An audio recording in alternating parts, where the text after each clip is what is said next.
Hello, and welcome to Assumption GameDay. I'm Christine Lowthert, and I'm the Director of Athletics for your Assumption University Greyhounds. As you can imagine, this fall has been very difficult for our athletic teams, but rest assured, the Greyhounds will return to competition when it is safe to do so. Each fall, we look forward to welcoming our alumni, family, and friends back to campus for homecoming, and it is always so great to look out and see so many familiar faces. This year, while there are no homecoming games or festivities on campus, we wanted to share a special look at Assumption football throughout the years and relive some of the milestones our Greyhounds have achieved.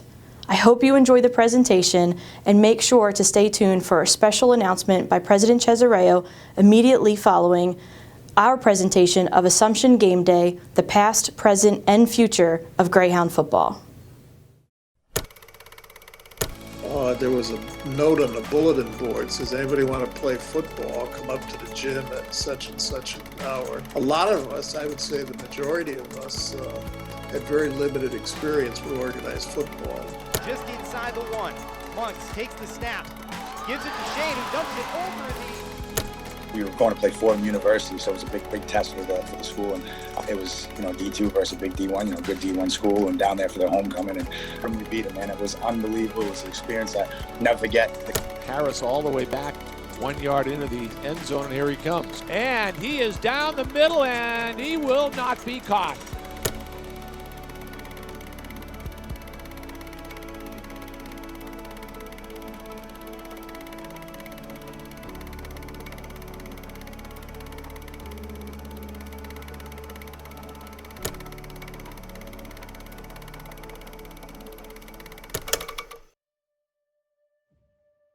The story of Assumption football begins in 1966, when the idea of a club football team was brought to the Student Government Association.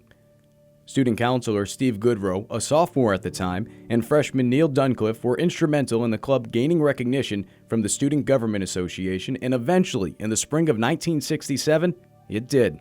I'd say about 25 of us that were outside of Kennedy, kind of waiting to see what the results were, and they came out and said, all right, we got recognized, we got $300 to start the team, and okay, let's go. The very next day, following the green light from the student government, the team held its first practice, but soon realized it was going to take a lot more than practice to get the team ready to play. The very next day after that meeting, those 20 or so guys are outside the meeting the night before, we went out for about a week, practiced among ourselves, and kind of got the word around that we're going to start a team. So if you had some interest, come and, show up and see what you thought and see what you showed us. For a lot of us, this was an opportunity to start over again and do something that we missed out on. And I think we embraced that and persevered through a lot of hardship and a lot of roadblocks that were put in our way. In other words, you had a chance to do something, to compete in an organized fashion that you had blown or whatever it was 4 years in high school. Let's make the best of it. So I guess we did. There was a lot of help. I give a lot of credit to the late athletic director, Andy Laska, because he was a font of contacts and information and whatnot. And then our assignments were to go back to our old high schools to see if there was any old unused equipment. So that was the first challenge, equipment. Yeah. And then we had to start doing some recruiting. So where you as a coach recruit players, we had to go recruit coaches. And so those were two of the challenges. When we came back in the fall, we had no field. We weren't allowed to practice on the field, and the only field was where the current multi-sport stadium is, and that was the soccer field, and that was reserved for them, and that was it. So I don't know if you're familiar with Logan Field, but it's over off of Mill Street at the foot of the airport. So that was our practice field. And I guess when the season started, we didn't know if we were going to have a game. But we went over there and practiced. So we had equipment. Andy Laska, who was the athletic director at the time, he also was able to secure some equipment from the old Assumption Prep. So we had some uniforms and we had some equipment. We practiced at Logan Field. We would get into a bunch of guys had cars, so we'd go to Logan Field and we'd practice without knowing if we were going to have a game. And I think we probably practiced for a month before we knew we were going to have a game. So we practiced probably all of September, and our first game was October 21st. So I like to tell students, and I talked a couple of times to teams because various coaches had asked to just say some things after a practice. And I said, so think of all the time you have already put into this season. And we were practicing all of that time, and it wasn't until October 21st that we had our first game. Even with slim rosters, limited equipment, and other challenges, Assumption was able to win its first game when it took on New Haven by a score of 18-6. The first two games we persevered over New Haven College, which of course is now University of New Haven, and at St. Mike's. The guy that owned Leitrim's Pub at that time was Joe Garvey, and he was also the signer for the ECAC football. And he did our St. Mike's game, and I remember him talking to him and his crew of officials, and they said we played on a level of some of the games I saw Holy Cross play. And I said, whoa, step back. This is pretty good. Let's try to build on it. So we went on from there, and gradually the numbers built up and everything else. Although the program was off the ground, in 1970 the future of the program was in jeopardy. The team started the season with 7 games on its schedule, but just a few weeks before the start of the year, it found itself with no coaching staff. That is, until Mike Perron stepped up and held the team together. In 70, we had 40 guys coming back, and the year before we had 3 faculty members as the coaches. Well, for various reasons, I get back to campus 2 weeks early to organize the double sessions. We got no coaches. The faculty, a couple guys got let go, one guy got transferred and everything. There's nothing. And, what are we going to do? How we got 7 games scheduled. They're out of state, in-state people. Marist, Siena, Fairleigh Dickinson, University of Hartford. We got all these contracts signed. And then 40 guys that want to get out there, they don't want to be told that they're going to go home. Anyways, so they had a snack bar up there called Zips in the where your athletic offices are and everything. And Mike, who had played for 3 years and was a captain and a hell of an excellent athlete. Anyways, he's sitting there, and we're still friendly. And I think he was a grad student in psychology. So me and another guy talk him into coaching us for at least just through double sessions. So give us some time to get a coach. Well, we didn't get a coach, but we got Mike to stay the whole year. And then we had this other big guy, Corky Harrington. He had played for us for a couple of years. And he kind of drifted in and became the line coach, but Mike was the head coach. The point I'm getting at was that Mike kept us together by being there. We didn't have a very successful year. We only had 1 game at the end of the year. But if it wasn't for him coaching and keeping us together, providing continuity, that team would have folded.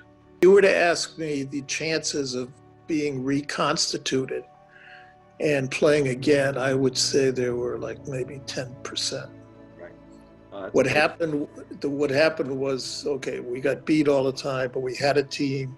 And then guys like Stevie Lindbergh and Zoel Roy stepped up. They went out and got Paul Cadiani and Bernie Gohan, who then took it for the next 10, 15 years. Yeah. But if it wasn't for Mike, there would have been no Bernie or Paul. So he's probably the one most responsible for where you guys are now as far as having something to build on. The program continued to compete at the club level through the 1987 season. During its time as a club team, it posted its best record in 1981 when it won 8-3. Assumption's overall mark at the club level was 85-81. Many players and coaches will forever cherish the memories of Assumption Club football, including Notre Dame head football coach Brian Kelly, who played for Assumption in the late 70s and early 80s. When I arrived at Assumption in 1979, the football program was relatively new, and I'm grateful to Coach Paul Candiani for the opportunity our team had to take ownership of our identity. We laid a foundation and saw success early in going to the playoffs, and that is one aspect of my time as a player and captain of which I am very proud.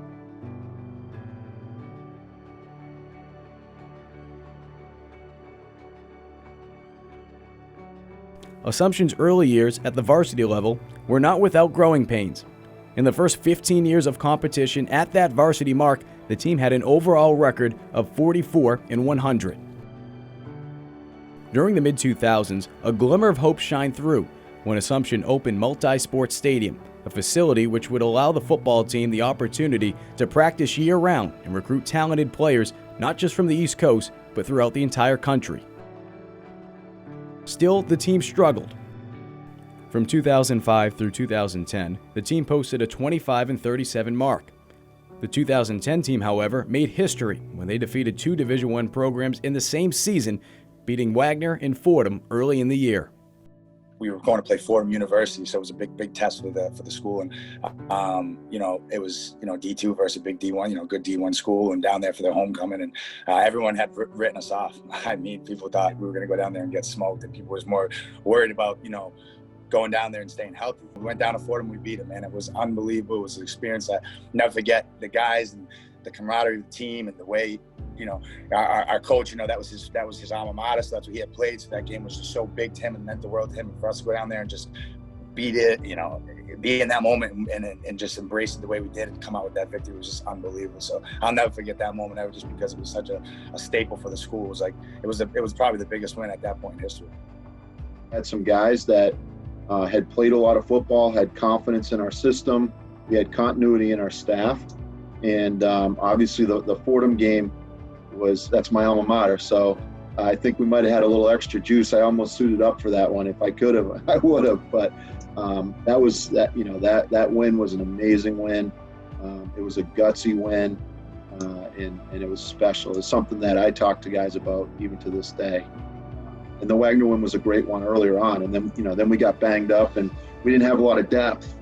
And our best two players, I think Dave Canny and Herb Woodard, were hurt for the majority of the season after that. So it made it tough to replicate that. But those wins were great. They were great wins for the program. And I think it kind of opened some eyes in the Northeast about Assumption football.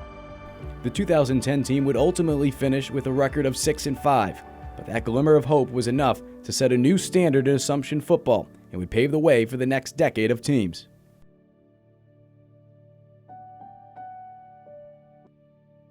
As we continue to move through the history of Assumption football, 2013 marked the start of a new era when Bob Chesney, formerly a standout Division III coach, was brought in to lead the Hounds. We knew at that time when we got there, New Haven and AIC were sort of the benchmarks in that league. And we knew what we needed to do to try to look more like them, and as we looked at height at receivers and speed at slot receivers or defensive backs or size on the defensive line or offensive line, we saw the recipe that it worked in that league, and that's what we were trying to kind of mimic as we went through the recruiting cycle. But I will say that from my jump from Division III into the NE10 at that time, you went through that league and every quarterback was phenomenal. And then you went to the receivers, they were phenomenal. That was a really good league, right away when we got in there, and still is a great league. But everybody had a 6'3", 6'4" wide receiver out there. Everybody had a quarterback that had a rocket for an arm. They had unbelievable running backs, and they all had great defenses. And that, to me, was one of the things that I looked at and said, we had great players when we got there too, but as graduation started to happen, there was some turnover, and we were trying to find the best that we possibly can. So I hoped that all of them were out loud saying they had dreams and aspirations of making it to the league. Then it was our job as coaches, strength coach included, Coach Grotsky, to make sure that that could become a reality for them. In Chesney's first year, the team finished with a record of 6-5 and featured wins over Bentley and LIU Post. During the offseason, following the 2013 year, another new milestone for Assumption football took place when tight end Scott Simonson signed an NFL contract with the Oakland Raiders. I mean, Scott, size, he's blessed with the size that it takes to play at that next level. Genetically, he's very gifted with explosiveness and strength and speed and all those things that, again, you need to get to that next level. But for Scott, I thought the little things, really stood out to me. He was not just a tight end. He's very athletic, right? We split him out at receiver quite a bit and would throw the ball up to him, and he had no issues on coming down with that ball. But in the blocking game, he was also really, really good. So he's a very athletic, properly sized tight end for that next level. And at the same time, he anticipated snap counts, and a scoop block of a defensive end in a C gap is not the easiest thing to do. And he made it look routine and very, very easy because of his anticipation of that snap count, his body positioning, then his overall strength, and then just his determination to finish that block. So I think, obviously that next level, genetics plays a huge part in it. But then what did you do with those genetics? Did you develop them along the way? And then where do you find what makes you a little bit different? And what is it that you could start to hang your hat on? And then what are your strengths? But then what are your weaknesses? And then how do you make those weaknesses as strong as humanly possible? And that's, I think, something that Scott certainly was able to do.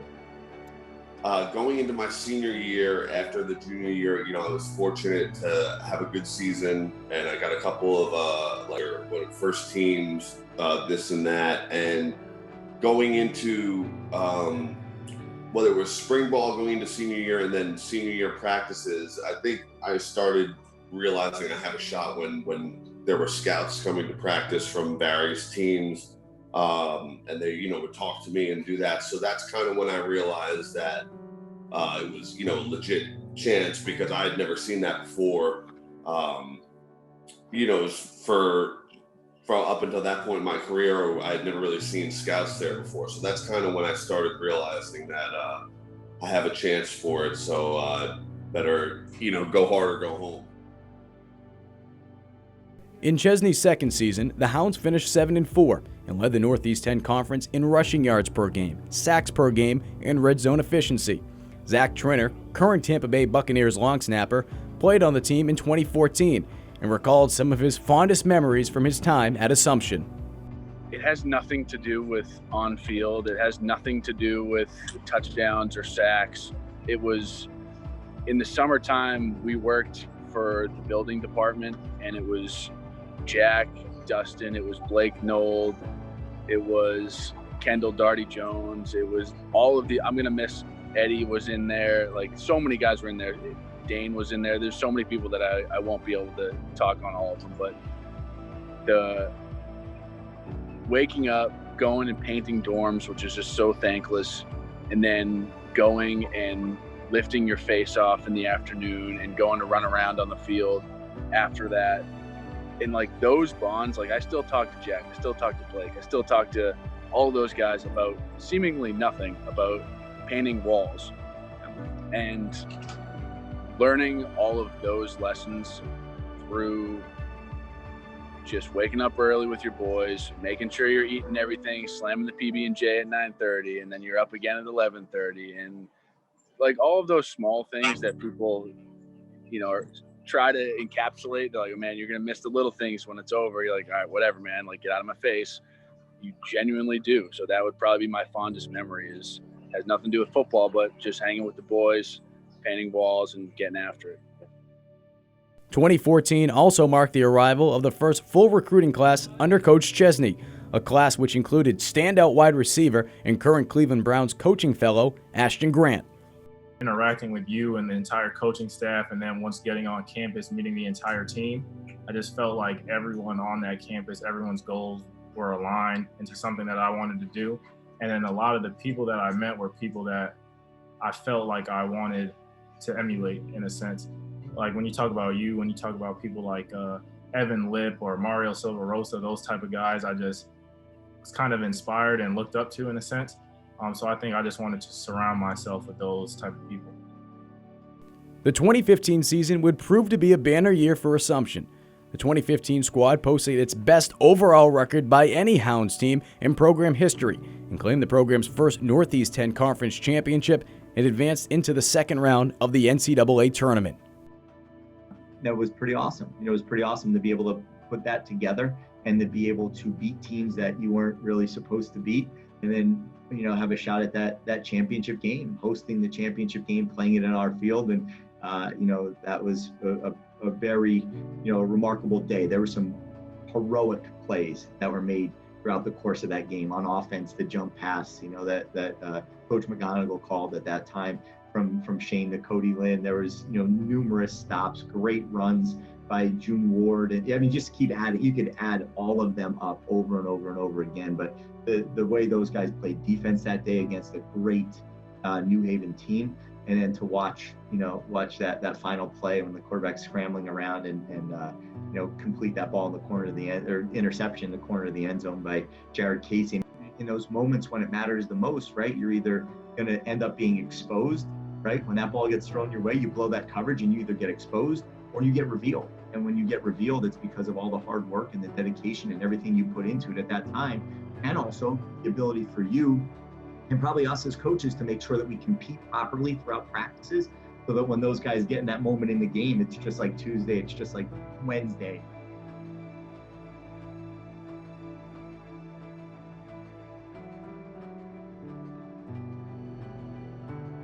2015 was also the first year Deonte Harris, an all-pro NFL return specialist, wore a Greyhound uniform. Really, that was really like the first team to really come and recruit me. And to be honest, when they first came and recruited me, I kind of pushed them off to the side. I don't want to go to Division II. I want to play Division I football, whatever. But I had two people who went to my high school who had went to Assumption, and then me and Stefan were getting recruited by Assumption. So I took my visit, and I just fell in love with the locker room. I fell in love with, and by locker room I mean the players that were in the locker room. I fell in love with the community and just the people that were at the school. I got great vibes when I was there, and I went on my visit one week, and then Stefan went on his visit the next week. And I just remember he had came home, and I called him. I was like, yo, if you commit, and I'll commit, because we both enjoyed this so much. And it was also I just had familiar faces there, so it wouldn't be too difficult to reach out to anybody. I could use them and help, and they could help me, make friends and stuff like that. But I just got a great vibe when I went there, and I just loved the people that were there. For the program, 2015 changed the entire outlook. No longer was winning in the regular season enough. Rather, the drive and desire to achieve in the playoffs became the new benchmark. During the 2016 season, the Hounds had the program's second 9-win season and an appearance in the NE10 championship game. Once again, LIU Post proved to be their nemesis. Despite the championship loss, Assumption earned a second straight trip to the NCAA tournament, but ultimately were taken down in the first round by Shepherd University. The 2017 season proved to be another one for the history books. The team finished the regular season with just one loss to conference foe Bentley, and once again was crowned Northeast 10 Conference champs and earned a spot in the NCAA playoffs. The team faced off against California University of Pennsylvania in the first round and sealed a comeback victory with a last-minute pick six from Sean Springs Jr. to win by a score of 40-31. Safe play, dangerous, intercepted! There it is!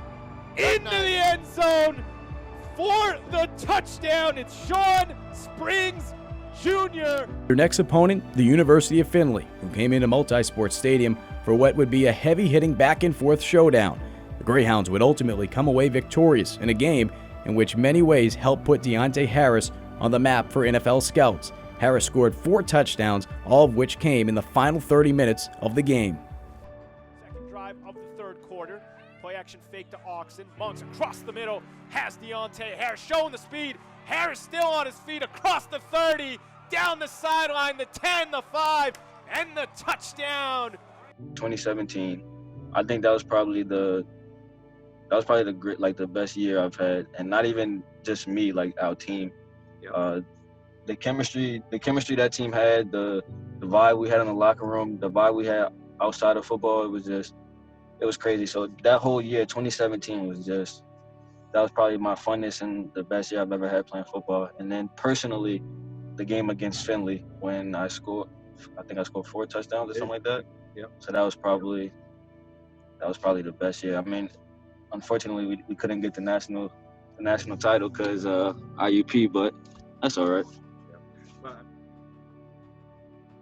The 2017 season ultimately came to an end when the team lost to Indiana University of Pennsylvania by just 5 points in the NCAA quarterfinals.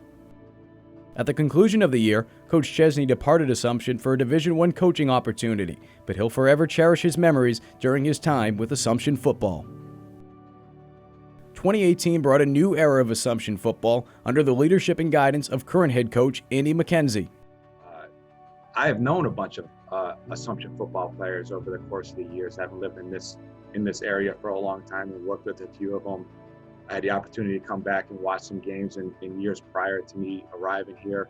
And one of the things that I took away from all my experiences of the people I've met and the games that I've watched was that Assumption has always had a hardworking, blue-collar mentality, in the sense that they never felt like they were owed anything. They just wanted to go out and play football as hard as they possibly could because they loved the game.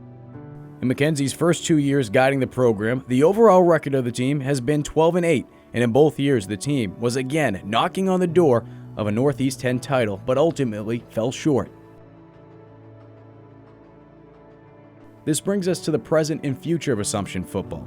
The 2020 season has brought a new set of challenges for the Hounds as the coronavirus pandemic forced the NE10 to forego its fall sports. And it's been difficult in a lot of different ways, but I do see a lot of opportunity in this time period for us. We've been able to really attack this period in a different way, right? So we obviously couldn't coach football the way we've been used to coaching it. We couldn't do the same things we've been used to doing it. So we had to really sit down and brainstorm and think outside of the box. How are we going to be able to prepare our team mentally, physically, emotionally, academically? How are we going to be able to prepare our team without the resources we've had in the past and the ability to do it the way we've had in the past? So I felt like our coaching staff and our players took on this new way of coaching football and really thrived. And so it all started off with, when we went into that lockdown period in March and, nobody could leave their house, we put together a really creative strength training program for the guys who, to go work out in their bedroom or in their basement. A lot of different ways to get strong and keep and, continue to grow strength as well as maintain it in certain areas. Which is, totally different than what they're used to in a weight room with the strength coach right next to them and motivating them to go. They're on their own, so that was a little different piece of the puzzle. But I think this opportunity gave us, or this period gave us, was an opportunity to develop the mental side a little bit more, right? So we focused a ton on leadership, and we spent a lot of time teaching the guys the different ways to become a leader, how to be a leader. Great examples of leadership. They read books. We had small group meetings, and that really was a tribute to our coaching staff, who took a ton of time and kind of laid the foundation for leadership development. And what I've seen since we've been able to get back on the campus here is that paid off for us. So our training has really changed on campus as well. We don't use our weight room right now. Due to density limitations and capacity numbers in our weight room, we've basically taken our weight room and put it out on the football field, and we're working in small pods of 8 with all of our equipment outside. And what that's done in working in that small group environment is that you can see that maybe players that didn't feel like they had a voice before or didn't have the know-how to communicate effectively with their teammates. There's a lot of great communication going on right now, and there's a lot of great leadership being demonstrated through all classes, freshmen and through seniors. So I think it's been one of the unique opportunities for us to improve in a different way. We took full advantage of it. Regardless of the pandemic, Assumption football continues to move ahead. The players of the past and the history of the program continue to lay a solid foundation, which continues to define the Assumption football family. Best thing about Assumption football for me is like one of the things that I talked about why I chose Assumption, but it's the culture, the football culture here. You're welcomed in, you're a brother. Like everyone has your back as soon as you get here. And it's not like you go to some place and everyone's thinking about themselves. Everybody is thinking about you and your future and what you can do. And it's just a togetherness. There is no doubt the future of Assumption football is bright. As the program continues to recruit players, Coach McKenzie makes sure to recruit guys that uphold the standards previously set by the players and teams of the past. The obvious answer in recruiting is obviously we want really good football players, at all positions. But there's a lot of really good football players out there that aren't necessarily cut out for Assumption. And that comes down to, the type of people we're looking for here and the type of people that have played here in the past. We want guys that are obviously academically motivated and athletically excellent, right? So there's a combination of academics and athletics here that we want guys that want to compete in both. They want to be a great student and they want to be a great athlete. Doesn't mean they're always going to be the best student or the best athlete, but they're willing to compete, work at, and not take anything for granted in that regard. So if we can find those characteristics of athleticism, academic ability, and guys that are willing to work and compete, then we're going to be in a position where we can consistently put good football teams together. Really high expectations for the next football season. Obviously, you have to have high standards when playing football or when competing in general. And I think we're going to do really well. I think that there's a bright future for this program if everyone buys in to what the coaches are saying, it's about the little things. You do the little things right and it all adds up. And if everyone's doing all the things necessary that they have to do, then we're going to be really successful for next season and in the future. The Assumption football brand is no longer one just known by the members of the campus community. Throughout the past few years, the success of former Assumption players has thrust into the national spotlight. Cole Tracy, a former Greyhound from 2014 through 2017, went on to attend LSU during a graduate year in 2018. While there, he set an NCAA record with 97 career field goals, including some pretty big kicks on national television along the way. Tracy to win it for LSU. Kick on the way, and it is dead center. I remember it would have been my junior year, my third year, which was 2016. I was in one of the classrooms studying for a final or something. I think I called you at 9:30 or something late that night and said, "Hey coach, I want you to push me. I want you to get me ready. I don't know if I'm ever going to have an experience after Assumption College, but I need you to do your part so I can do mine and kind of see what we can do to take me to the next level." But other than that, no, I was never really thinking about professional football or really ever transferring. I mean, my goal from day one was be there for 5 years, try to win as many games as possible. But kind of the opportunity popped up and kind of had to jump on it. But Nick Haag, a Greyhound football player from 2010 through 2012, played with the Indianapolis Colts and Chicago Bears organizations, and still recalls lessons learned from Assumption, which helped him at the professional level.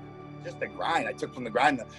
I held on that so tight that I came from a place that, it's already 1% that make it. So this is less than 1%, and you're with everybody else who's, like I said, they've had all this. So I use that as such fuel all the time to be able to be so proud and say, listen, I never had this. I remember the bus ride. These guys are on planes all the time. I remember all the grinding out, the different, like we just talked about, different hours you have to orchestrate around different schedules of different teams. None of these kids had to do that. Their schedules were all set the right way.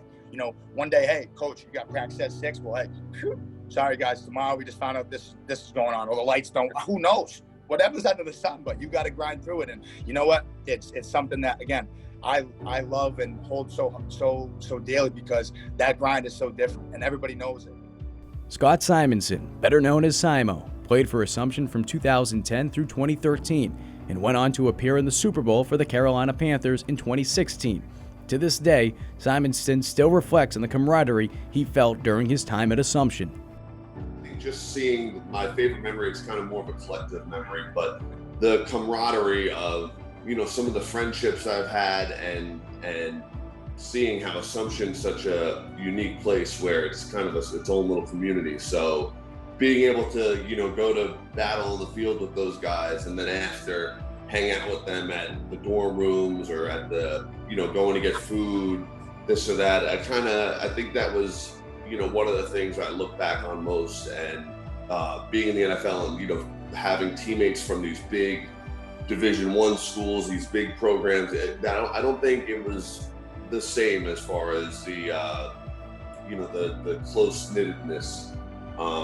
So I think that, looking back, that overall memory was one of my favorites as far as, you could really get to know guys on and off the field. And then same thing with the coaching staff, because everyone's kind of right there and, you're all able to help each other when needed.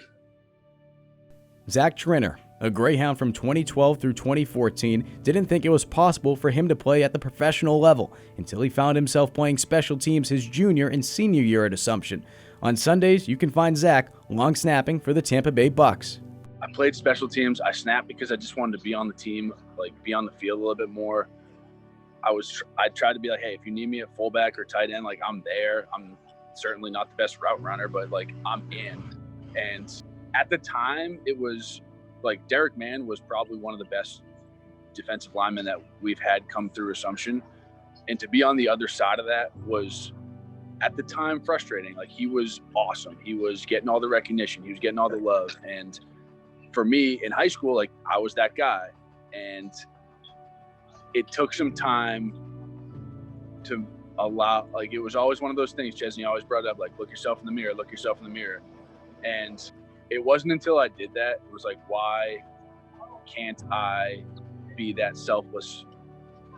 You need guys to buy into that selfless part of football. And it's just so hard to verbalize. I'm not doing a great job of it, but I am the example of, if you genuinely have faith in the big picture of team first, it's an extreme, but I did that. I bought in. I didn't complain. I didn't do anything. I just worked my ass off. Ashton Grant, a former Greyhound from 2014 through 2017, is currently a coaching fellow with the Cleveland Browns. Being at this level it's been kind of crazy. My first couple of weeks, I almost didn't say anything to any players. I would just ask the coaches a bunch of stuff, because me being such a young guy, some of the players here are older than I am. And so in my head, I'm thinking, what can I give these guys? These guys are at the top of their profession, Pro Bowlers. We have numerous on this team.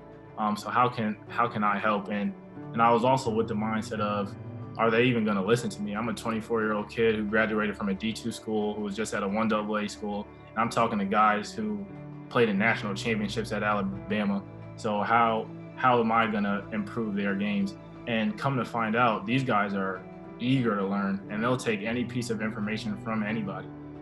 Deonte Harris, a Greyhound from 2015 through 2018, has found himself a home with the New Orleans Saints and has quickly become one of the most dangerous special team players in the game, as well as playing wide receiver.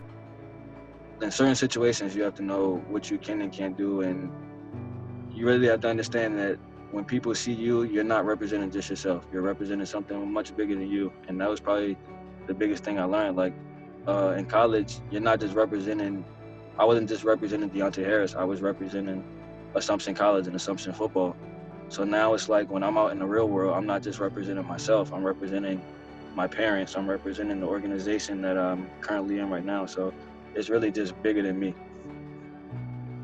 It's truly amazing to look back at just how far the program has come in just 50 years of its existence. We hope you enjoyed this presentation of Assumption GameDay, the past, present, and future of Greyhound football. To stay up to date with the Assumption football team, make sure to follow them on social media or visit AssumptionGreyhounds.com. If you'd like to support Assumption Athletics, please visit assumption.edu/Kelly Challenge. When it's deemed safe to do so, we can't wait to see everyone at a game at Multi-Sports Stadium. We hope you enjoyed this presentation of Assumption GameDay, the past, present, and future of Greyhound football. And we look forward to the day when you're all back on campus cheering on our Greyhounds. At this time, I'd like to introduce President Francesco Cesareo for a special announcement. Hello. Greetings from the Multi-Sports Stadium on this homecoming weekend. Typically, during homecoming, this stadium would be filled with students, family members of our student athletes, alumni, friends of the university, all cheering on our Assumption Greyhounds to another victory in the NE10 conference. Unfortunately, this year, due to the pandemic, that is not possible. But we still wanted to have this virtual celebration of our athletic programs, and in particular of our Assumption football program.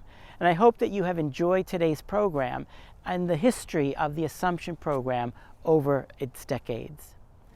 Our Assumption football program in the last several years has really grown in prominence within the NE10 conference. And the strength of our program, becoming literally a powerhouse within the conference, has been due to the dedication of our student athletes, our coaches, our athletic staff, all of whom have put in the time and the effort to ensure that our program would be a program that is first among the NE10 programs. Our program in the last several years has produced student athletes who have gone on to be in the NFL.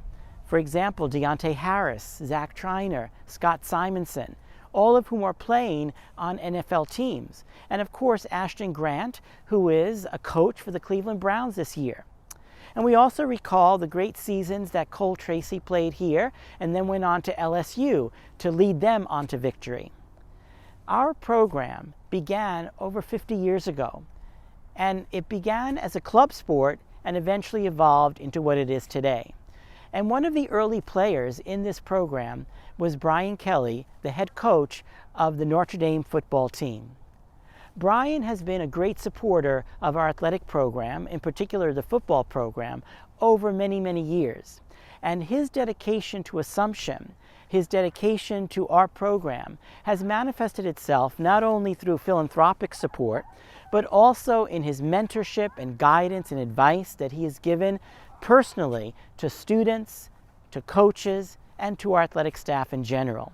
And we have been very grateful for his commitment to Assumption and his recognition of the role that Assumption played in his own development as a coach, because he started his coaching career here at Assumption back with the softball team.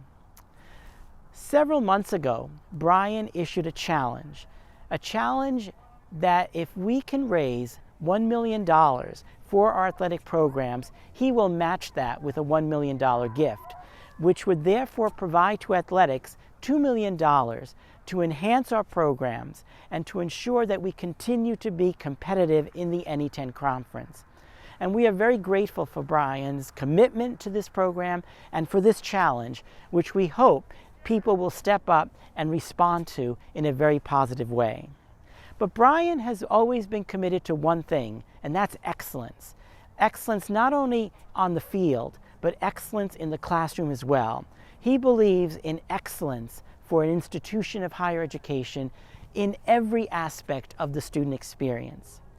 And because of his commitment to Assumption, both philanthropically as well as through his mentorship, I am pleased to announce that the Multi-Sports Stadium is going to be renamed the Brian Kelly Class of '83 Stadium. Brian, we thank you for your commitment to Assumption. We thank you for always remembering Assumption and how Assumption played a pivotal role in your own life and in your own career. And we are very, very proud to be able to honor you by naming this stadium after you.